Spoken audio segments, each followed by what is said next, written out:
ਅਸਾਈਲੀ, refugee ਕੀ ਇਹਨਾਂ ਦੇ ਵਿੱਚ ਜਿਹੜਾ ਉਹ ਡਿਫਰੈਂਸ ਆ? ਜਿੱਦਾਂ ਤੁਸੀਂ ਕਿਹਾ ਵੀ ਲੂਜ਼ਲੀ ਇੱਕ ਦੂਜੇ ਦੇ ਨਾਲ ਇਹ ਟਰਮ ਯੂਜ਼ ਕਰ ਲਈ ਜਾਂਦੀ ਹੈ। ਕੋਈ ਕਹਿੰਦਾ ਵੀ ਅਸਾਈਲਮ ਦੇ ਲਈ ਆ ਜਾਂ ਰਿਫਿਊਜੀ ਆ। ਸੋ ਕੀ ਹੈ ਜੀ ਇਹਨਾਂ ਦੋਨਾਂ ਦੇ ਵਿੱਚ ਕੀ ਡਿਫਰੈਂਸ ਹੈਗਾ?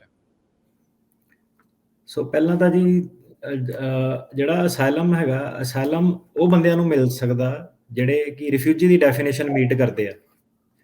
ਮਤਲਬ ਕਹਿਣ ਦਾ ਮਤਲਬ ਕਿ ਰਿਫਿਊਜੀ ਇੱਕ ਵੱਡੀ ਟਰਮ ਆ, ਉਹਦੇ ਵਿੱਚ ਕਈ ਸਾਰੇ ਲੋਕੀ ਆ ਜਾਂਦੇ ਆ। ਪਰ ਜਿਹੜੇ ਅਸਾਈਲੀ ਤੇ ਰਿਫਿਊਜੀ 'ਚ ਮੋਟੇ ਤੌਰ ਤੇ ਇੱਕ ਤਾਂ ਪ੍ਰੋਸੀਜਰ ਦਾ ਫਰਕ ਆ ਕਿ ਕਿਹੜੇ ਸੈਕਸ਼ਨਾਂ ਦੇ ਥੱਲੇ ਉਹ ਆਪਣੀ adjustment of status green card ਜਿਹੜਾ ਫਾਈਲ ਕਰਦੇ ਆ। ਸੋ ਅਸਾਈਲੀ ਦੀ ਡੈਫੀਨੇਸ਼ਨ ਇਹ ਹੈ ਕਿ ਅਸਾਈਲਮ ਉਹ ਬੰਦਿਆਂ ਨੂੰ ਮਿਲਦਾ ਜਿਹੜੇ ਕਿ ਰਿਫਿਊਜੀ ਦੀ ਡੈਫੀਨੇਸ਼ਨ ਜਿਹੜੀ ਉਹ ਮੀਟ ਕਰਦੇ ਆ। ਠੀਕ ਹੈ। ਤੇ ਜਿਹੜਾ ਅਸਾਈਲੀ ਆ ਉਹਨਾਂ ਨੂੰ ਜਿਹੜਾ ਆਪਣਾ ਸਟੇਟਸ ਆ ਉਹ ਆਪਣੀ ਅਸਾਈਲਮ 589 I-589 ਜਿਹੜੀ ਐਪਲੀਕੇਸ਼ਨ ਹੁੰਦੀ ਆ ਉਹਦੇ ਥਰੂ ਉਹਨਾਂ ਨੂੰ ਅਸਾਈਲਮ ਜਿਹੜਾ ਉਹ ਮਿਲਦਾ। ਤੇ ਅਸਾਈਲੀ ਜਿਹੜੇ ਆਪਣੀ ਐਡਜਸਟਮੈਂਟ ਆਫ ਸਟੇਟਸ ਹੈਗਾ ਉਹ INA 209 ਇੱਕ ਸੈਕਸ਼ਨ ਉਹਦੇ ਥੱਲੇ ਫਾਈਲ ਕਰਦੇ ਆ, ਜਿਹੜੀ ਕਿ ਰਿਫਿਊਜੀਆਂ ਨਾਲੋਂ ਅਲੱਗ ਹੁੰਦੀ ਹੈ। ਤੇ ਜਿਹੜੇ ਅਸਾਈਲੀ ਦੇ ਜਿਹੜੀ ਫੈਮਿਲੀ ਮੈਂਬਰ ਵਗੈਰਾ ਇੱਥੇ ਹੈਗੇ ਆ ਉਹਨਾਂ ਨੂੰ ਡੈਰੀਵੇਟਿਵ ਅਸਾਈਲੀ ਆਪਾਂ ਕਹਿ ਦਿੰਦੇ ਆ। ਤੇ ਜਿਹੜੇ ਰਿਫਿਊਜੀ ਦਾ ਥੋੜਾ ਪ੍ਰੋਸੈਸ ਅਲੱਗ ਹੁੰਦਾ I-590। ਹੁਣ ਆਪਣੇ ਦੇਸ਼ ਤੋਂ ਤਾਂ ਨਹੀਂ, ਪਰ ਕਾਫੀ ਜਿੱਥੇ ਕ੍ਰਾਈਸਿਸ ਵਗੈਰਾ ਚੱਲਦੇ ਪਏ ਆ ਉੱਥੋਂ ਸਿੱਧੇ ਐਜ਼ ਅ ਡਾਇਰੈਕਟ ਜਿੱਦਾਂ ਰਿਫਿਊਜੀ ਕੈਂਪਾਂ 'ਚ ਲੋਕੀ ਆਉਂਦੇ ਆ, ਸਿੱਧੇ UN ਪ੍ਰੋਸੈਸ ਦੇ ਥੱਲੇ ਜਿਹੜੇ ਡਿਸਪਲੇਸਡ ਲੋਕੀ ਉਹ ਹੁੰਦੇ ਆ। ਉਹ I-590 ਪ੍ਰੋਸੈਸ ਜਿਹੜਾ ਹੁੰਦਾ ਆਪਣਾ, ਜਿਹੜਾ 589 ਪ੍ਰੋਸੈਸ ਤੋਂ ਅਲੱਗ ਪ੍ਰੋਸੈਸ ਆ। ਇੱਕ ਨੰਬਰ ਵਧਾ ਲਓ ਤੁਸੀਂ, I-589 ਅਸਾਈਲਮ ਆ ਤੇ I-5 ਜਿਹੜਾ ਰਿਫਿਊਜੀ ਆ। ਤੇ ਇਦਾਂ ਹੀ ਜਿਹਨਾਂ ਦੇ ਕੇਸ ਪਾਸ ਹੋ ਜਾਂਦੇ ਆ ਉਹ ਆਪਣੇ ਰਿਲੇਟਿਵਸ ਨੂੰ ਵੀ ਬੁਲਾਉਂਦੇ ਆ I-730 ਪ੍ਰੋਸੈਸ ਦੇ ਥਰੂ, ਰਿਫਿਊਜੀ ਜਿਹੜੇ। ਤੇ ਉਹ ਰਿਫਿਊਜੀ ਜਿਹੜੇ ਉਹਨਾਂ ਆਪਣੇ ਫਿਰ ਫੈਮਿਲੀ ਮੈਂਬਰਸ ਨੂੰ ਬੁਲਾਉਂਦੇ ਆ, ਉਹਨਾਂ ਨੂੰ ਆਪਾਂ ਡੈਰੀਵੇਟਿਵ ਰਿਫਿਊਜੀ ਕਹਿੰਦੇ ਆ। ਸੋ ਜਿਹੜੇ ਡੈਰੀਵੇਟਿਵ, ਹੁਣ ਦੋ ਚੀਜ਼ਾਂ ਦੋਨਾਂ ਨੂੰ ਜੇ ਆਪਾਂ ਐਕਸਪਲੇਨ ਕਰੀਏ ਕੀ ਆ ਕਿ ਜਿਹੜਾ ਅਸਾਈਲਮ ਜਿਹਦਾ ਗ੍ਰਾਂਟ ਹੋ ਗਿਆ, ਅਸਾਈਲੀ ਜਿਹਨੂੰ ਆਪਾਂ ਕਹਿੰਦੇ ਆ, ਜਿਹੜਾ ਅਸਾਈਲੀ ਸੀਗਾ ਉਹਦੇ ਰੂਲ ਗ੍ਰੀਨ ਕਾਰਡ ਫਾਈਲ ਕਰਨ ਦੇ ਇਹ ਸੀਗੇ ਕਿ ਉਹ US ਦੇ ਵਿੱਚ ਫਿਜ਼ੀਕਲੀ ਪ੍ਰੈਜ਼ੈਂਟ ਹੋਣਾ ਚਾਹੀਦਾ 1 ਸਾਲ ਅਸਾਈਲਮ ਗ੍ਰਾਂਟ ਹੋਣ ਤੋਂ ਬਾਅਦ। ਸੋ ਹੁਣ ਇਹਦੀ ਜਿਹੜੀ ਪਰਿਭਾਸ਼ਾ ਸੀਗੀ ਕਿ 1 ਸਾਲ ਆਪਾਂ ਵੇਟ ਕਰਨੀ ਆ, ਫਿਰ ਫਾਈਲ 1 ਸਾਲ ਉਦੋਂ ਤੱਕ ਕਰਨਾ ਕਿ ਜਦ ਤੱਕ ਇਮੀਗ੍ਰੇਸ਼ਨ ਨੂੰ ਗ੍ਰੀਨ ਕਾਰਡ ਗ੍ਰਾਂਟ ਕਰਦੀ ਹੈ, ਤਦ ਤੱਕ 1 ਸਾਲ ਹੋਣਾ ਚਾਹੀਦਾ। ਸੋ ਬਾਈਡਨ ਸਰਕਾਰ ਕਿਉਂਕਿ ਅੱਜ ਦੀ ਡੇਟ ਦੇ ਵਿੱਚ ਇਮੀਗ੍ਰੈਂਟਸ ਦਾ ਫਾਇਦਾ ਕਰਨਾ ਚਾਹੁੰਦੀ ਆ, ਉਹਨਾਂ ਨੇ ਕਿਹਾ ਕਿ ਤੁਸੀਂ ਪਹਿਲਾਂ ਫਾਈਲ ਕਰ ਸਕਦੇ ਆ, 1 ਸਾਲ ਤੁਹਾਡਾ ਬਾਅਦ 'ਚ ਪੂਰਾ ਹੁੰਦਾ ਰਹੂਗਾ। ਸੋ ਇਹਦੇ ਵਿੱਚ ਹੁਣ ਇੱਦਾਂ ਵੀ ਆ ਕਿ ਜਦੋਂ ਦੂਜੀ ਸਰਕਾਰ ਆ ਗਈ ਉਹਨੇ ਆ ਕੇ ਹੋ ਸਕਦਾ ਕਿ ਇਹਨੂੰ ਚੇਂਜ ਕਰ ਦੇਵੇ। ਸੋ ਅੱਜ ਦੀ ਡੇਟ 'ਚ ਜਿਹੜੇ ਫਾਈਲ ਕਰਦੇ ਆ ਉਹ ਫਾਇਦਾ ਚੱਕ ਸਕਦੇ ਆ। ਤੇ ਇਹ ਵੀ ਹੋ ਸਕਦਾ ਕਿ ਬਾਅਦ 'ਚ ਜਿਹੜੀ ਸਰਕਾਰ ਆਊਗੀ ਉਹ ਪਾਲਿਸੀ ਨੂੰ ਬੰਦ ਕਰ ਦੇਵੇ, ਚੇਂਜ ਕਰ ਦੇਵੇ। ਹੁਣ ਇੱਦਾਂ ਹੀ ਆ। ਤੇ ਦੂਜੀ ਸ਼ਰਤ ਇਹ ਸੀਗੀ ਕਿ ਜਿਹੜੇ ਅਸਾਈਲੀ ਸੀਗੇ ਉਹ ਕਹਿੰਦੇ ਕਿ ਤੁਹਾਨੂੰ ਜਿਹੜੀ ਰਿਫਿਊਜੀ ਦੀ ਡੈਫੀਨੇਸ਼ਨ ਆਪਣੀ ਹਮੇਸ਼ਾ ਮੀਟ ਤੁਹਾਨੂੰ ਕਰਨੀ ਪੈਣੀ ਆ। ਸੋ ਫੋਰ ਐਗਜ਼ਾਮਪਲ ਜੇ ਤੁਹਾਡਾ ਦੇਸ਼ ਦੇ ਹਾਲਾਤ ਸੁਧਰ ਗਏ ਤੇ ਉਹ ਕਹਿੰਦੇ ਕਿ ਤੁਸੀਂ ਰਿਫਿਊਜੀ ਦੀ ਡੈਫੀਨੇਸ਼ਨ ਮੀਟ ਨਹੀਂ ਕਰਦੇ, ਤੁਸੀਂ ਵਾਪਸ ਜਾ ਸਕਦੇ ਆ ਤੇ ਤੁਹਾਡਾ ਜਿਹੜਾ ਅਸਾਈਲਮ ਆ ਉਹ ਖਤਮ ਹੋ ਜਾਂਦਾ ਕਿਉਂਕਿ ਤੁਸੀਂ ਰਿਫਿਊਜੀ ਦੀ ਡੈਫੀਨੇਸ਼ਨ ਮੀਟ ਨਹੀਂ ਕਰਦੇ। ਸੋ ਇਹਦੇ ਨਾਲ ਜਿਹੜਾ ਡੈਰੀਵੇਟਿਵ ਰਿਲੇਟਿਵ ਹੁੰਦੇ ਜਿੱਦਾਂ ਸਪਾਊਸ ਜਾਂ ਬੱਚਾ, ਉਹਨੂੰ ਵੀ ਆਪਣੀ ਜਿਹੜੀ ਰਿਲੇਸ਼ਨਸ਼ਿਪ ਆ ਉਹ ਮੇਨਟੇਨ ਰੱਖਣਾ ਪੈਂਦਾ। ਸੋ ਬੱਚਾ ਜਿਹੜਾ ਉਹ ਵਿਆਹ ਨਹੀਂ ਕਰ ਸਕਦਾ ਤੇ ਜਿਹੜਾ ਸਪਾਊਸ ਹੈਗਾ ਉਹ ਡਿਵੋਰਸ ਨਹੀਂ ਹੋ ਸਕਦਾ ਜਦ ਤੱਕ ਤੁਹਾਡਾ ਫਿਰ ਗ੍ਰੀਨ ਕਾਰਡ ਨਹੀਂ ਆਉਂਦਾ। ਤੇ ਇੱਕ ਇਹਦੇ ਵਿੱਚ ਹੋਰ ਸ਼ਰਤ ਸੀਗੀ ਕਿ ਅਸਾਈਲਮ ਤੋਂ ਬਾਅਦ ਕਈ ਲੋਕਾਂ ਨੂੰ ਇਹ ਬੜਾ ਭੁਲੇਖਾ ਕਿ ਇੱਕ ਵਾਰੀ ਮੇਰਾ ਕੇਸ ਪਾਸ ਹੋ ਗਿਆ, ਮੇਰੀ ਫਿਆਂਸੇ ਕੈਨੇਡਾ ਦੇ ਵਿੱਚ ਆ ਤੇ ਮੈਂ ਉੱਥੇ ਜਾ ਕੇ ਉਧਰਲੀ ਵੀ ਨਾਲ PR ਫਾਈਲ ਕੀਤੀ ਹੋਈ ਆ। ਮੇਰੇ ਵਕੀਲ ਨੇ ਸਲਾਹ ਦਿੱਤੀ ਕਿ ਮੈਨੂੰ ਰੁਕ ਜਾਵਾਂ ਥੋੜਾ ਜਿਹਾ, ਪਹਿਲਾਂ ਮੈਂ ਕੇਸ ਦਾ ਦੇਖ ਲੈਣਾ, ਬਾਅਦ 'ਚ ਮੈਂ ਕੈਨੇਡਾ ਦੀ ਜਿਹੜੀ PR ਆ ਉਹ ਲੈ ਲੂੰਗਾ। ਤਾਂ ਪਹਿਲੀ ਗੱਲ ਤਾਂ ਜਿਹੜਾ ਅਸਾਈਲੀ ਦਾ ਜਿਹੜਾ ਅਸਾਈਲਮ ਦਾ ਲਾਅ ਜਿਹੜਾ ਗ੍ਰੀਨ ਕਾਰਡ ਦਾ ਉਹ ਇਹ ਕਹਿੰਦਾ ਕਿ ਤੁਸੀਂ ਕਿਸੇ ਵੀ ਜਗ੍ਹਾ ਹੋਰ ਫਰਮਲੀ ਰੀਸੈਟਲ ਨਹੀਂ ਹੋ ਸਕਦੇ। ਸੋ ਕਹਿਣ ਦਾ ਮਤਲਬ ਹੈ ਕਿ ਤੁਹਾਡੇ ਗ੍ਰੀਨ ਕਾਰਡ ਆਉਣ ਤੋਂ ਪਹਿਲਾਂ ਜੇ ਤੁਸੀਂ ਕਿਸੇ ਹੋਰ ਕੰਟਰੀ ਦਾ ਗ੍ਰੀਨ ਕਾਰਡ ਤੁਹਾਨੂੰ ਮਿਲ ਗਿਆ, ਤੁਹਾਨੂੰ ਆਫਰ ਆਫ ਪਰਮਾਨੈਂਟ ਰੈਜ਼ੀਡੈਂਸ ਹੈਗੀ ਆ, ਤੁਹਾਨੂੰ ਆਪਾਂ ਫਰਮ ਰੀਸੈਟਲਮੈਂਟ ਬਾਰ ਕਹਿੰਦੇ ਆ, ਤਾਂ ਤੁਹਾਡੇ ਤੇ ਕੇਸ ਪਾਸ ਹੋਣ ਤੋਂ ਬਾਅਦ ਵੀ ਜਿਹੜੀ ਫਰਮ ਰੀਸੈਟਲਮੈਂਟ ਦੀ ਬਾਰ ਉਹ ਅਪਲਾਈ ਹੋਊਗੀ। ਸੋ ਕਹਿਣ ਦਾ ਮਤਲਬ ਇਹ ਹੈ ਕਿ ਤੁਸੀਂ ਕਿਸੇ ਹੋਰ ਕੰਟਰੀ ਦਾ ਗ੍ਰੀਨ ਕਾਰਡ ਜਿਹੜਾ ਅਪਲਾਈ ਨਹੀਂ ਕਰ ਸਕਦੇ ਜਦ ਤੱਕ ਤੁਹਾਡਾ ਇਹ ਗ੍ਰੀਨ ਕਾਰਡ ਨਹੀਂ ਆਉਂਦਾ। ਤੇ ਇਹਦੇ ਨਾਲ ਜਿਹੜੇ ਬਾਕੀ ਹੋਰ ਸਾਰੇ ਕ੍ਰਾਈਮ ਜਿਹੜੇ ਹੁੰਦੇ ਆ, ਫੈਲਨੀ ਵਗੈਰਾ ਨਹੀਂ ਤੁਹਾਡੇ ਤੇ ਹੋਣੀ ਚਾਹੀਦੀ। ਉਹ ਸਾਰਾ ਜਿਹੜਾ ਤੁਹਾਡਾ ਕਲੀਨ ਜਿਹੜਾ ਹੋਣਾ ਚਾਹੀਦਾ। ਤੇ ਜਿਹੜਾ ਹੁਣ ਆਪਾਂ ਰਿਫਿਊਜੀ ਦੀ ਗੱਲ ਕਰੀਏ, ਰਿਫਿਊਜੀ ਜਿਹੜੇ ਆਉਂਦੇ ਆ ਜਾਂ ਰਿਫਿਊਜੀ ਦੇ ਜਿਹੜੇ ਡੈਰੀਵੇਟਿਵ ਜਿਹੜੇ ਆਉਂਦੇ ਆ, ਉਹਨਾਂ ਤੇ ਕੋਈ ਇਦਾਂ ਦੀ ਰਿਕੁਆਇਰਮੈਂਟ ਨਹੀਂ ਕਿ ਉਹਨਾਂ ਨੇ ਰਿਲੇਸ਼ਨਸ਼ਿਪ ਆਪਣਾ ਮੇਨਟੇਨ ਰੱਖਣਾ ਜਾਂ ਕਿਤੇ ਹੋਰ ਗ੍ਰੀਨ ਕਾਰਡ ਉਹਨਾਂ ਨੂੰ ਮਿਲਿਆ ਚਾਹੀਦਾ ਜਾਂ ਨਹੀਂ ਮਿਲਣਾ ਚਾਹੀਦਾ। ਰਿਫਿਊਜੀ ਜਿਹੜੇ ਉਹਨਾਂ ਦੇ ਖੁੱਲੀ ਛੋਟਾ ਉਹ ਆ ਕੇ ਆਪਣਾ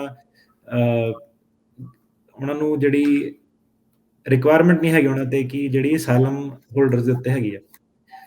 ਹੁਣ ਜੇ ਇਹਨੂੰ ਥੋੜਾ ਜਿਹਾ ਹੋਰ ਐਕਸਪਲੇਨ ਕਰੀਏ, ਲੋਕਾਂ ਨੇ ਕਹਿਣਾ ਯਾਰ ਸਮਝ ਨਹੀਂ ਲੱਗੀ ਕਿ ਅਸਾਈਲੀ ਰਿਫਿਊਜੀ ਕੀ ਗੱਲ ਕਰੀ ਜਾਂਦੇ ਇਹ, ਹਨਾ। ਸੋ ਜੇ ਮੋਟੀ-ਮੋਟੀ ਓਦਾਂ ਟਰਨੀ ਟੇਕਿਆਣਾ ਜੀ ਪੁੱਛਣਾ ਹੋਵੇ ਵੀ ਆਪਣੇ ਜਿਹੜੇ ਕਮਿਊਨਿਟੀ ਦੇ ਕੇਸ ਆ ਉਹ ਅਸਾਈਲੀ ਅੰਡਰ ਆਉਂਦੇ ਆ ਕਿ ਰਿਫਿਊਜੀ ਅੰਡਰ ਆਉਂਦੇ ਆ? ਸਾਡੇ ਆਪਣੇ ਜਿਹੜੇ ਆਉਂਦੇ ਆ ਉਹ 589 ਫਾਈਲ ਕਰਦੇ ਆ, ਹੂੰ, ਉਹ ਅਸਾਈਲੀ ਦੇ ਅੰਡਰ ਆਉਂਦੇ ਆ।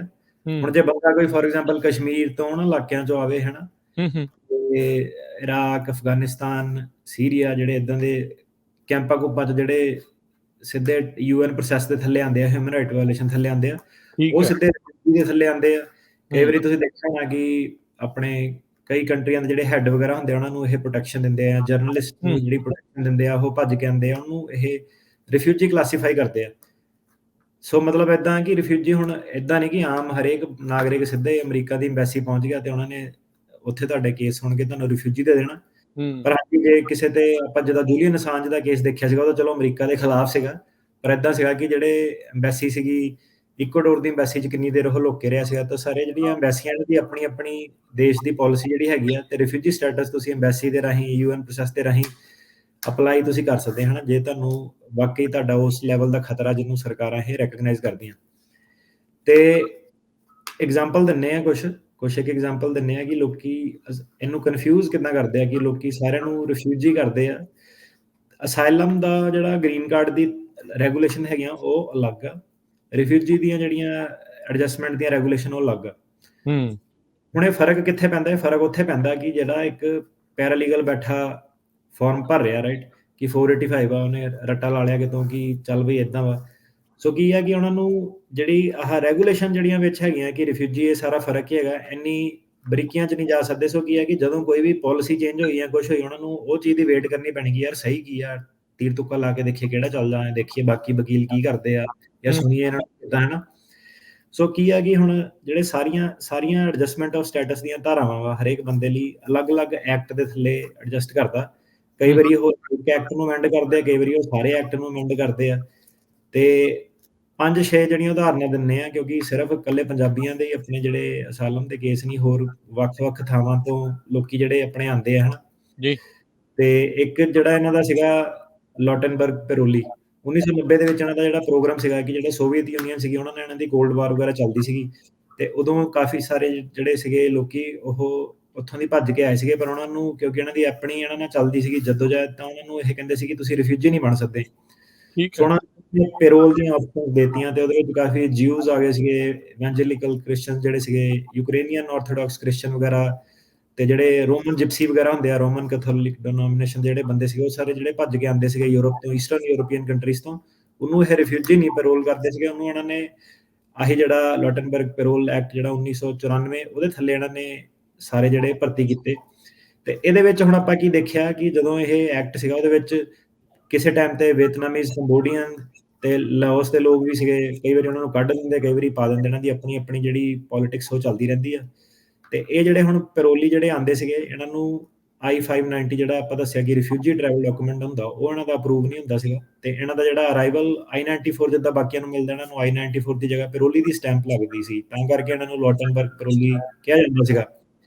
ਤੇ ਇਹਨਾਂ ਦੀ ਸਾਰਿਆਂ ਦੀ ਲੋਟਨਬਰਗ ਪੈਰੋਲੀ ਜਿਹੜੇ ਸੀਗੇ, ਇਹਨਾਂ ਦੀ ਜਿਹੜੀ ਐਡਜਸਟਮੈਂਟ ਆਫ ਸਟੇਟਸ ਆ, ਇਹ section 599 foreign operations export financing act ਦੇ ਥੱਲੇ ਹੁੰਦੀ ਸੀ। ਤੇ ਏਦਾਂ ਹੀ ਜਿਹੜਾ ਕਿਊਬਾ ਦੇ ਨਾਲ ਇਹਨਾਂ ਦੀ ਕਾਫੀ ਦੁਸ਼ਮਣੀ ਰਹੀ ਆ, ਸਾਰਿਆਂ ਨੂੰ ਪਤਾ, ਉਹਨਾਂ ਨਾਲ ਐਮਬਾਰਗੋ ਰਿਹਾ ਫਿਡਲ ਕਾਸਟਰੋ ਹੋਣਾ ਨਾਲ। ਤੇ 1959 ਚ 1960s ਦੇ ਵਿੱਚ ਹਜ਼ਾਰਾਂ ਦੀ ਤਾਦਾਦ ਦੇ ਉੱਤੇ ਜਿਹੜੇ ਕਿਊਬਨ ਸੀਗੇ ਉਹ ਭੱਜ ਕੇ ਉਰੇ ਆਏ ਸੀਗੇ, ਤੇ ਉਹਨਾਂ ਨੂੰ ਇਹਨਾਂ ਨੇ ਹਿਊਮੈਨਿਟੇਰੀਅਨ ਰੀਜ਼ਨ ਕਰਕੇ ਕਿਊਬਨਸ ਨੂੰ ਭਰਤੀ ਕੀਤਾ ਸੀਗਾ। ਉਦੋਂ ਉਹਨਾਂ ਦੀ ਇੱਕ ਪਾਲਿਸੀ ਹੁੰਦੀ ਸੀਗੀ ਵੈਟ ਫੁੱਟ ਡਰਾਈ ਫੁੱਟ, ਕਿ ਤੁਸੀਂ ਜੇ ਕਿਊਬਨ ਹੈਗੇ ਆ, ਤੁਸੀਂ ਅਮਰੀਕਾ ਦੀ ਧਰਤੀ ਤੇ ਆ ਕੇ ਪੈਰ ਰੱਖਣਾ ਵਾਸਤੇ ਤੁਹਾਡਾ ਗ੍ਰੀਨ ਕਾਰਡ ਤੁਹਾਡਾ ਵਾ ਸਿੱਧਾ ਹੀ। ਤੇ ਸਾਰਾ ਟਾਈਮ ਇੰਨੇ ਸਾਲ ਚੱਲਦੀ ਰਹੀ, ਤੇ ਟਰੰਪ ਪਹਿਲਾ ਬੰਦਾ ਸੀਗਾ ਆਂਦੇ, ਉਹਨੇ ਜਿਹੜੀ ਵੈਟ ਫੁੱਟ ਡਰਾਈ ਫੁੱਟ ਪਾਲਿਸੀ ਸੀਗੀ ਆਂਦੇ ਉਹਨੇ ਕੈਂਸਲ ਕਰਤੀ ਕਿ ਇਹਦੀ ਸਾਨੂੰ ਲੋੜ ਨਹੀਂ ਹੈਗੀ। ਤੇ ਉਹ ਜਿਹੜੇ ਕਿਊਬਨ ਸਾਰੇ ਜਿਹੜੇ ਭੱਜ ਕੇ ਆਏ ਸੀਗੇ, ਉਹਨਾਂ ਦੀ ਜਿਹੜੀ ਐਡਜਸਟਮੈਂਟ ਆਫ ਸਟੇਟਸ ਸੀਗੀ, ਹੁਣ ਉਹ ਰਿਫਿਊਜੀ ਜਾਂ ਅਸਾਈਲੀ ਵਾਂਗੂ ਨਹੀਂ ਐਡਜਸਟ ਕਰਦੇ ਸੀਗੇ। ਕਿਊਬਨ ਐਡਜਸਟਮੈਂਟ ਐਕਟ ਸੀਗਾ 1966 ਦਾ, ਉਹਦੇ ਥੱਲੇ ਉਹ ਐਡਜਸਟ ਕਰਦੇ ਸੀਗੇ, ਤੇ ਇਹਦੀ 1 ਸਾਲ ਦੀ ਇਹਦੀ ਵੇਟਿੰਗ ਸੀਗੀ। ਸੋ ਹੁਣ ਜਿਹੜੀ ਆਪਾਂ ਗੱਲ ਕਰ ਰਹੇ ਹਾਂ, ਜਿਹੜਾ ਇਹਨਾਂ ਨੇ ਚੇਂਜ ਕੀਤਾ ਉਹ ਅਸਾਈਲੀ ਤੇ ਰਿਫਿਊਜੀਆਂ ਦਾ ਚੇਂਜ ਕੀਤਾ, ਤੇ ਸਾਰੇ ਬੰਦੇ ਅਸਾਈਲੀ ਜਾਂ ਰਿਫਿਊਜੀ ਨਹੀਂ ਹੁੰਦੇ, ਭਾਵੇਂ ਉਹਨਾਂ ਨੂੰ ਸ਼ਰਨ ਦੀ ਅਰਜੀ ਇੱਥੇ ਪਾਈ ਗਈ ਉਹਨਾਂ ਨੇ। ਤੇ ਇਹਦੇ ਨਾਲ ਹੀ ਏਦਾਂ ਹੀ ਜਿਹੜੇ ਇੰਡੋ ਚਾਈਨੀ ਪੈਰੋਲੀ ਸੀਗੇ, ਵੀਅਤਨਾਮ ਦੇ ਵਿੱਚ ਕਾਫੀ ਦੇਰ ਲੜਾਈ ਚੱਲੀ, ਵੀਅਤਨਾਮ, ਕੰਬੋਡੀਆ, ਲਾਓਸ ਤੇ ਕਾਫੀ ਲੋਕੀ ਜਿਹੜੇ ਸੀਗੇ ਉਦੋਂ ਅਮਰੀਕਾ ਦਾ ਇੱਕ ਪ੍ਰੋਗਰਾਮ ਸੀਗਾ ਯੂਨਾਈਟਿਡ ਸਟੇਟਸ ਆਰਡਰਲੀ ਡਿਪਾਰਚਰ ਪ੍ਰੋਗਰਾਮ, ਕਿ ਜਿਹੜੇ ਲੜਾਈ-ਲੜੂਈ ਦੇ ਵਿੱਚ ਉਦੋਂ ਉਸ ਟਾਈਮ ਤੇ ਇਹਨਾਂ ਨੇ ਇੱਕ ਡੇਟ ਮੰਗੀ ਕਿ ਅਕਤੂਬਰ 1, 1997 ਜਿਹੜਾ ਵੀ ਬੰਦਾ ਅਮਰੀਕਾ ਦੇ ਵਿੱਚ ਹੈਗਾ ਉਸ ਵੇਲੇ, ਉਹ ਸਿੱਧੇ-ਸਿੱਧੇ ਜਿਹੜਾ ਹੈਗਾ ਆਪਣਾ ਆਹ ਜਿਹੜਾ ਪ੍ਰੋਗਰਾਮ ਇਹਨਾਂ ਨੇ foreign operations export financing act ਥੱਲੇ ਪੱਕਾ ਹੋ ਸਕਦਾ। ਤੇ ਹਿਊਮੈਨਿਟੇਰੀਅਨ ਪੈਰੋਲੀ ਆ, ਕਾਫੀ ਜਿਹੜੇ ਹਿਊਮੈਨਿਟੇਰੀਅਨ ਪੈਰੋਲੀ ਹੁਣ ਕੀ ਹੁੰਦਾ, ਇਹ ਆਪਣੇ ਇੰਡੀਆ ਦੇ ਲੋਕਾਂ ਨੇ ਅਜੇ ਘੱਟ ਵਰਤੀ ਹੈ ਧਾਰਾ, ਪਰ ਵਰਤ ਸਕਦੇ ਆ ਜੇ ਕਿਸੇ ਦਾ ਜੈਨੂਇਨ ਕੇਸ ਹੈਗਾ। ਸੋ ਹਿਊਮੈਨਿਟੇਰੀਅਨ ਪੈਰੋਲੀ ਕੀ ਹੈ ਕਿ ਜਿਹੜੇ ਲੋਕੀ ਅਸਾਈਲਮ ਲਈ ਐਲੀਜੀਬਲ ਨਹੀਂ ਹੈਗੇ, ਮੰਨ ਲਓ ਕਿ ਕਿਤੇ ਅਰਥਕੁਏਕ ਆ ਗਏ, ਫਮਾਈਨ ਆ ਗਈ, ਸੋਕਾ ਪੈ ਗਿਆ, ਜਾਂ ਕਿਸੇ ਦੇ ਹੋਰ ਫੈਮਿਲੀ ਮੈਂਬਰ ਨੂੰ ਬੜੀ ਤਗੜੀ ਪ੍ਰੋਬਲਮ ਸੀਗੀ ਤੇ ਉਹਦੇ ਕਰਕੇ ਜਿਹੜੇ ਹੁਣ ਤੁਸੀਂ ਆਪਣੀ ਘਰ ਵਾਲੀ ਬੱਚਿਆਂ ਨੂੰ ਤਾਂ ਬੁਲਾ ਸਕਦੇ ਆ, ਪਰ ਜੇ ਮੰਨ ਲਓ ਚਾਚੇ ਤਾਏ ਉਹਨਾਂ ਨੂੰ ਅੱਗੇ ਨਹੀਂ ਤੁਸੀਂ ਆਪਣੀ ਐਕਸਟੈਂਡਡ ਫੈਮਿਲੀ ਮੈਂਬਰਸ ਨੂੰ ਬੁਲਾ ਸਕਦੇ। ਸਾਡੇ ਕੋਲ ਹੁਣ ਜਿੱਦਾਂ ਕਈ ਇਦਾਂ ਦੇ ਕੇਸ ਆ ਜਿਹਦੇ ਵਿੱਚ ਕਾਫੀ ਜਿਹੜੀਆਂ ਏਜੰਸੀਆਂ ਦੇਸ਼ਾਂ ਵਿਦੇਸ਼ਾਂ ਦੀਆਂ ਉਹਨਾਂ ਨੂੰ ਤੰਗ ਕਰਦੀਆਂ, ਉਹਨਾਂ ਦੇ ਤਾਂ ਫੈਮਿਲੀ ਮੈਂਬਰਸ ਨੂੰ ਵੀ ਜੇ ਤੰਗ ਕਰਦੀਆਂ, ਤੇ ਜੇ ਉਹ ਰਿਫਿਊਜੀ ਜਾਂ ਅਸਾਈਲੀ ਨਹੀਂ ਆ ਸਕਦੇ ਤਾਂ ਉਹ ਹਿਊਮੈਨਿਟੇਰੀਅਨ ਪੈਰੋਲ ਜਿਹੜਾ ਉਹ ਅਪਲਾਈ ਕਰ ਸਕਦੇ ਆ। ਹੁਣ ਜਿਹੜੇ ਹਿਊਮੈਨਿਟੇਰੀਅਨ ਪੈਰੋਲੀ ਹੈਗੇ ਆ, ਹੁਣ ਆਪਾਂ ਜੇ 1 ਸਾਲ ਦੀ ਆਪਾਂ ਗੱਲ ਕਰੀਏ ਤਾਂ ਉਹ ਹਿਊਮੈਨਿਟੇਰੀਅਨ ਪੈਰੋਲੀ ਜਿਹੜੇ ਹੈਗੇ ਉਹਨਾਂ ਤੇ ਉਹ ਧਾਰਾ ਜਿਹੜੀ ਉਹ ਨਹੀਂ ਲੱਗਦੀ। ਸੋ ਦੱਸਣ ਦਾ ਮਕਸਦ ਇਹ ਹੈ ਕਿ ਲੋਕਾਂ ਨੂੰ ਇੱਕ ਪਤਾ ਲੱਗ ਜਾਵੇ ਕਿ ਸਾਰੇ ਲੋਕ ਇਹੀ ਸਮਝਦੇ ਕਿ ਮੈਨੂੰ ਅਸਾਈਲਮ ਮਿਲੀ ਆ, ਤੇ ਤੁਹਾਨੂੰ ਦੇਖਣਾ ਪੈਣਾ ਕਿ ਤੁਹਾਨੂੰ ਕੀ ਮਿਲਿਆ, ਤੁਹਾਨੂੰ ਵਿਦਹੋਲਡਿੰਗ ਮਿਲੀ ਆ, ਕੈਟ ਰਿਲੀਫ ਮਿਲਿਆ, ਕਿਹੜੀ ਚੀਜ਼ ਦੇ ਥੱਲੇ ਤੁਸੀਂ ਜਿਹੜੇ ਪੱਕੇ ਹੋਏ ਹਨ, ਤੁਹਾਨੂੰ ਪੀਡੀ ਦਿੱਤੀ ਉਹਨਾਂ ਨੇ, ਤੁਹਾਡਾ 360 ਜੁਵੈਨਾਈਲ ਦੀ ਐਡਜਸਟਮੈਂਟ ਕੀਤੀ ਹੈ, ਕੀ ਕੀਤਾ ਉਹਨਾਂ ਨੇ ਤੁਹਾਡੇ ਨਾਲ। ਤੇ ਇਰਾਕੀ ਤੇ ਅਫਗਾਨੀ ਟਰਾਂਸਲੇਟਰ ਜਿੱਦਾਂ ਸੀਗੇ, ਉਹਨਾਂ ਨੂੰ ਲੋਕੀ ਸਮਝਦੇ ਕਿ ਇਹ ਰਿਫਿਊਜੀ ਆ, ਪਰ ਉਹ ਰਿਫਿਊਜੀ ਨਹੀਂ ਸੀਗੇ। ਉਹ ਜਿਹੜੇ ਆਉਂਦੇ ਆ ਕਿ SI1 ਕਲਾਸੀਫਿਕੇਸ਼ਨ ਹੁੰਦੀ ਹੈ, ਕਿਉਂਕਿ ਉਹਨਾਂ ਨੇ ਅਮਰੀਕੀ ਸਰਕਾਰ ਲਈ ਆਰਮਡ ਫੋਰਸਿਸ ਲਈ ਟਰਾਂਸਲੇਟਰ ਜਾਂ ਇੰਟਰਪ੍ਰੇਟਰ ਦਾ ਕੰਮ ਕੀਤਾ ਹੁੰਦਾ ਸੀਗਾ, ਤੇ ਉਹਨਾਂ ਨੂੰ ਉਹ ਆਉਂਦੇ ਐਜ਼ ਉਹਨਾਂ ਨੂੰ ਲੱਗਦਾ ਸਾਰਿਆਂ ਨੂੰ ਇਹੀ ਆ, ਤੇ ਕਾਫੀ ਜਿਹੜੇ ਸਾਡੇ ਕੋਲ ਵੀ ਆਉਂਦੇ ਪੈਰਾਲੀਗਲ ਵਗੈਰਾ, ਉਹਨਾਂ ਦਾ ਸਿੱਧੇ ਜਿੱਦਾਂ ਚੱਕ ਕੇ ਨਾ 485 ਸਾਲ ਬਾਅਦ ਫਾਈਲ ਕਰ ਦਿੰਦੇ ਆ। ਬਾਅਦ ਚ ਜਦੋਂ 3-4 ਸਾਲ ਲਾ ਕੇ ਡਿਨਾਈ ਹੁੰਦਾ, ਤੇ ਫਿਰ ਉਹਨਾਂ ਨੂੰ ਪਤਾ ਲੱਗਦਾ ਕਿ ਭਾਈ ਤੁਹਾਨੂੰ 360 ਪਟੀਸ਼ਨ ਜਿਹੜੀ ਸੀਗੀ ਉਹ ਫਾਈਲ ਕਰਨੀ ਹੁੰਦੀ, ਤੁਸੀਂ ਐਡਜਸਟਮੈਂਟ ਨਹੀਂ ਕਰ ਸਕਦੇ ਕਿਉਂਕਿ ਤੁਸੀਂ ਰਿਫਿਊਜੀ ਆ, ਉਹ ਨਹੀਂ ਹੈਗੇ, ਭਾਵੇਂ ਤੁਸੀਂ ਇਰਾਕ ਅਫਗਾਨਿਸਤਾਨ ਚੋਂ ਆਏ ਆ ਤੇ ਤੁਹਾਨੂੰ ਲੱਗਦਾ ਕਿ ਤੁਸੀਂ ਰਿਫਿਊਜੀ ਹੋ ਹੈਗੇ ਆ, ਤੇ ਇਹਨਾਂ ਨੂੰ ਜਿਹੜਾ EB4 ਕੈਟਾਗਰੀ ਹੈ EMPLOYMENT ਬੇਸਡ, ਉਹਦੇ ਥੱਲੇ ਜਿਹੜੀ ਇਹਨਾਂ ਦੀ ਐਡਜਸਟਮੈਂਟ ਹੁੰਦੀ ਹੈ, ਕਿਉਂਕਿ ਇਹਨਾਂ ਨੇ ਸਰਕਾਰ ਲਈ ਜਿਹੜਾ ਕੰਮ ਕੀਤਾ ਸੀਗਾ, US ਗਵਰਨਮੈਂਟ ਲਈ ਜੀ। ਤੇ ਇਹਦੇ ਨਾਲ ਕਈ ਲੋਕੀ ਹੁਣ ਸੀਗੇ, ਉਹਨਾਂ ਨੇ ਸਰਕਾਰ ਲਈ ਕੰਮ ਨਹੀਂ ਕੀਤਾ, ਪਰ ਉਹ LI ਸੀਗੇ ਸਰਕਾਰ ਦੇ। ਫੋਰ ਐਗਜ਼ਾਮਪਲ ਅਫਗਾਨ LI ਹੋ ਗਏ, ਜਾਂ ਜਿੱਥੇ ਵੀ ਅਮਰੀਕਾ ਦੀ ਸਰਕਾਰਾਂ ਦਾ ਮਿਸ਼ਨ ਚੱਲਦੇ ਆਰਮੀ ਉਰਮੀ ਵਾਲੇ, ਤੇ ਉੱਥੇ ਜਿਹੜੇ ਇੱਕ ਫੋਰ ਐਗਜ਼ਾਮਪਲ ਅਫਗਾਨਿਸਤਾਨ ਦੇ ਕੇਸ 'ਚ ਇਹਨਾਂ ਨੇ ਸਪੈਸ਼ਲ ਐਕਟ ਪਾਸ ਕੀਤਾ ਕਿ ਅਫਗਾਨ LI ਪ੍ਰੋਟੈਕਸ਼ਨ ਐਕਟ 2009, ਤੇ ਉਹ ਜਿਹੜੀ ਹੁਣ ਤੁਹਾਡੀ ਗ੍ਰੀਨ ਕਾਰਡ ਦੀ ਜਿਹੜੀ ਪ੍ਰੋਵੀਜ਼ਨਸ ਹੈਗੀਆਂ, ਉਹ ਡਿਪੈਂਡ ਕਰਦਾ ਕਿ ਤੁਸੀਂ ਕਿੱਦਾਂ ਦੀ ਸ਼ਰਨ ਤੁਹਾਨੂੰ ਉਹਨਾਂ ਨੇ ਗ੍ਰਾਂਟ ਕੀਤੀ ਆ, ਤੇ ਹਰੇਕ ਜਿਹੜੀ ਸ਼ਰਨ ਆ ਉਹਦੇ ਲਈ ਉਹ 1 ਸਾਲ ਦਾ ਰੂਲ ਜਿਹੜਾ ਐਪਲੀਕੇਬਲ ਨਹੀਂ ਹੈਗਾ ਕਿ ਤੁਸੀਂ ਪਹਿਲਾਂ ਕਰ ਸਕਦੇ ਆ। ਪਰ ਜਿਹੜੇ ਆਪਣੇ ਕੇਸ ਆ, ਜਿਹੜੇ ਸਾਡੇ ਹੁਣ ਬੰਦੇ ਪੋਲੀਟੀਕਲ ਰਿਲੀਜੀਅਸ ਵਾਲੇ ਇੱਥੇ ਆ ਕੇ 589 ਫਾਰਮ ਜਿਹਨਾਂ ਨੇ ਫਾਈਲ ਕੀਤਾ ਵਾ, ਉਹ ਲੋਕੀ ਜਿਹੜੇ ਹੈਗੇ ਆ ਸਿੱਧੇ ਕੇਸ ਪਾਸ ਹੋਣ ਤੋਂ ਬਾਅਦ I-94 ਲੈ ਕੇ ਆਪਣਾ ਗ੍ਰੀਨ ਕਾਰਡ ਫਾਈਲ ਕਰ ਸਕਦੇ ਆ। ਜੀ ਬਿਲਕੁਲ। ਸੋ ਡਿਫਰੈਂਸ ਜਿਹੜਾ ਉਹ ਰਹਿੰਦਾ ਆ, ਈਵਨ ਰੈਫਿਊਜੀ ਤੇ ਜਿੱਦਾਂ ਅਸਾਈਲੀ ਦਾ ਤੁਸੀਂ ਦੱਸਿਆ ਆ, ਉਸ ਦੇ ਬਾਵਜੂਦ ਵੀ ਪੈਰੋਲੀਜ਼ ਤੇ ਹੋਰ ਕਈ ਕੁਛ ਜਿਹੜਾ ਆ ਇਹਦੇ ਵਿੱਚ ਡਿਫਰੈਂਸ ਰਹਿੰਦੇ ਆ। ਇਰਾਕੀ ਅਫਗਾਨੀ ਦੇਖੋ ਕਿੱਦਾਂ ਦੇ ਜਿਹੜੇ ਉਹ ਇਸ ਦੇ ਵਿੱਚ ਰਹਿੰਦੇ ਆ। ਸੋ ਤੁਸੀਂ ਰਿਕੁਆਇਰਮੈਂਟ ਦੀ ਇਸ ਦੇ ਵਿੱਚ ਅਟਾਰਨੀ ਟਿਰਕੈਨਾ ਜੀ ਗੱਲ ਕੀਤੀ ਸੀ, 1 ਸਾਲ ਤੋਂ ਘੱਟੋ ਘੱਟ ਜਿਹੜਾ ਫਿਜ਼ੀਕਲ ਪ੍ਰੈਜ਼ੈਂਸ ਦੀ ਜਿਹੜੀ ਉਹ ਗੱਲ ਕਰ ਰਹੇ, ਇਹ ਕੀ ਕੰਟੀਨਿਊਸ ਫਿਜ਼ੀਕਲ ਪ੍ਰੈਜ਼ੈਂਸ ਆ, ਉਹ ਜਿਹੜੀ ਚੀਜ਼ ਨੂੰ ਜਿਹੜਾ ਉਹ ਦੇਖ ਰਹੇ ਹੁੰਦੇ ਆ। ਸੋ ਇਹ ਰਿਕੁਆਇਰਮੈਂਟ ਦੇ ਬਾਰੇ ਜਿਹੜਾ ਉਹ ਜ਼ਰੂਰ ਦੱਸਿਓ। ਕੰਟੀਨਿਊਸ ਫਿਜ਼ੀਕਲ ਪ੍ਰੈਜ਼ੈਂਸ ਨਹੀਂ ਹੈਗੀ, ਕਿਉਂਕਿ ਹੁਣ ਆਪਾਂ ਸ਼ੋਅ 'ਚ ਵੀ ਕਈ ਵਾਰੀ ਗੱਲ ਕੀਤੀ ਕਿ ਜਿਹੜਾ ਆਪਣਾ ਅਸਾਈਲਮ ਆ ਜਾਂਦਾ, ਤਾਂ ਕਈ ਲੋਕੀ ਰਿਫਿਊਜੀ ਟਰੈਵਲ ਡਾਕੂਮੈਂਟ ਲੈ ਕੇ ਬਾਹਰ ਵੀ ਘੁੰਮਣ ਚਲੇ ਜਾਂਦੇ ਆ, ਕੋਈ ਵਿਆਹ ਕਰਾਉਣ ਗਿਆ, ਕੋਈ ਕਿਤੇ ਗਿਆ। ਸੋ ਜਿਹੜਾ ਤੁਹਾਡਾ 1 ਸਾਲ ਆ, ਉਹ ਫਿਜ਼ੀਕਲ ਪ੍ਰੈਜ਼ੈਂਸ ਉਹ ਜਿਹੜੀ ਆ ਉਹ ਕਾਊਂਟ ਹੁੰਦੀ ਆ। ਮਤਲਬ ਕਿ ਜੇ ਤੁਸੀਂ 1 ਮਹੀਨੇ ਵਾਸਤੇ ਬਾਹਰ ਸੀਗੇ ਤਾਂ ਤੁਹਾਨੂੰ 1 ਮਹੀਨਾ ਹੋਰ ਐਕਸਟਰਾ ਜਿਹੜਾ ਉਹ ਲਾਉਣਾ ਪੈਣਾ, ਜਿਹੜਾ ਟਾਈਮ ਤੁਸੀਂ ਨਹੀਂ ਸੀਗੇ ਅਮਰੀਕਾ ਦੇ ਵਿੱਚ ਉਹ ਕਾਊਂਟ ਨਹੀਂ ਹੋਣਾ। ਠੀਕ ਹੈ। ਪਰ ਇੱਦਾਂ ਕਿ ਇਹ ਪੁਰਾਣੇ ਲੋਕਾਂ ਦੇ ਲਈ ਪ੍ਰੋਬਲਮ ਸੀਗੀ, ਜਦੋਂ ਰੂਲ ਇਹ ਸੀਗਾ ਕਿ ਤੁਸੀਂ 1 ਸਾਲ ਬਾਅਦ ਫਾਈਲ ਕਰਨਾ, ਇਹ ਉਹਨਾਂ ਵਾਸਤੇ ਪ੍ਰੋਬਲਮ ਸੀਗੀ। ਕਈ ਸਾਡੇ ਕੋਲ ਇੱਦਾਂ ਦੇ ਵੀ ਕੇਸ ਆਉਂਦੇ ਸੀ ਜਿਹਦੇ ਵਿੱਚ ਬੰਦਾ ਬਾਹਰ ਘੁੰਮ ਕੇ ਆਇਆ ਪਿਆ, ਪਰ ਉਹਨੇ ਸਾਲ ਬਾਅਦ ਫਾਈਲ ਕਰਤਾ, ਤੇ ਉਹਦਾ 1 ਮਹੀਨਾ ਹੁਣ ਸ਼ਾਰਟ ਪੈ ਗਿਆ, ਕਿਉਂਕਿ ਜਿਹੜਾ ਬਾਹਰ ਮਹੀਨਾ ਗਿਆ ਉਹ ਕਾਊਂਟ ਨਹੀਂ ਹੋਇਆ। ਸੋ ਹੁਣ ਇਹਨਾਂ ਨੇ ਮੇਨ ਕਰਕੇ ਆਹੀ ਜਿਹੜਾ ਚੱਕਰ ਹੈਗਾ ਕਿ ਬੰਦੇ ਬਾਹਰ ਵੀ ਘੁੰਮਣ ਜਾਂਦੇ ਆ। ਸੋ ਇਮੀਗ੍ਰੇਸ਼ਨ ਵਾਲਿਆਂ ਨੇ ਇਹ ਕਿਹਾ ਕਿ ਹੁਣ ਆਪਾਂ ਤੁਹਾਡੀ ਜਿਹੜੀ ਇਹ ਰਿਕੁਆਇਰਮੈਂਟ ਆ, ਇਹਨੂੰ ਆਪਾਂ ਮਾਫ ਕਰ ਦੇਣਾ। ਬੇਸਿਕਲੀ ਆਪਾਂ ਇਹ ਕਹਿਣਾ ਕਿ ਜਦੋਂ ਆਪਾਂ ਤੁਹਾਡੇ ਕੇਸ ਤੇ ਫੈਸਲਾ ਕਰਨਾ, ਤਦ ਤੱਕ ਤੁਹਾਡਾ ਰਲਾ ਮਿਲਾ ਕੇ 1 ਸਾਲ ਦੀ ਪ੍ਰੈਜ਼ੈਂਸ ਇੱਥੇ ਹੋਣੀ ਚਾਹੀਦੀ ਆ, ਤੁਹਾਡਾ ਕੇਸ ਗ੍ਰਾਂਟ ਹੋਣ ਤੋਂ ਬਾਅਦ। ਤੇ ਇਹਦੇ ਵਿੱਚ ਮੇਨ ਚੀਜ਼ ਉਹ ਆ ਜਾਂਦੀ ਕਿ ਹੁਣ ਜਿਹੜੇ ਫੈਮਿਲੀ ਮੈਂਬਰ ਆ ਕਈਆਂ ਦੇ ਆਉਂਦੇ ਆ, ਜੀ, ਉਰੇ, ਉਹਨਾਂ ਦਾ ਉਹ ਕਹਿੰਦੇ ਕਿ ਉਹ ਜਦੋਂ ਫੈਮਿਲੀ ਮੈਂਬਰ ਇੰਡੀਆ ਤੋਂ ਜਦੋਂ ਇੱਥੇ ਐਂਟਰ ਕਰਦਾ, ਉਹਦਾ ਜਿਹੜਾ ਸਾਲ ਆ ਉਹ ਉੱਥੋਂ ਸ਼ੁਰੂ ਹੋਣਾ ਜਦੋਂ ਉਹਨਾਂ ਨੇ ਇੰਡੀਆ ਤੋਂ ਇੱਥੇ ਐਂਟਰੀ ਮਾਰੀ। ਜੀ। ਉਹਦਾ ਤੁਹਾਡੇ ਕੇਸ ਨਾਲ ਨਹੀਂ ਕੋਈ ਸੰਬੰਧ। ਠੀਕ ਹੈ। ਸੋ ਇਹ ਜਿਹੜੀ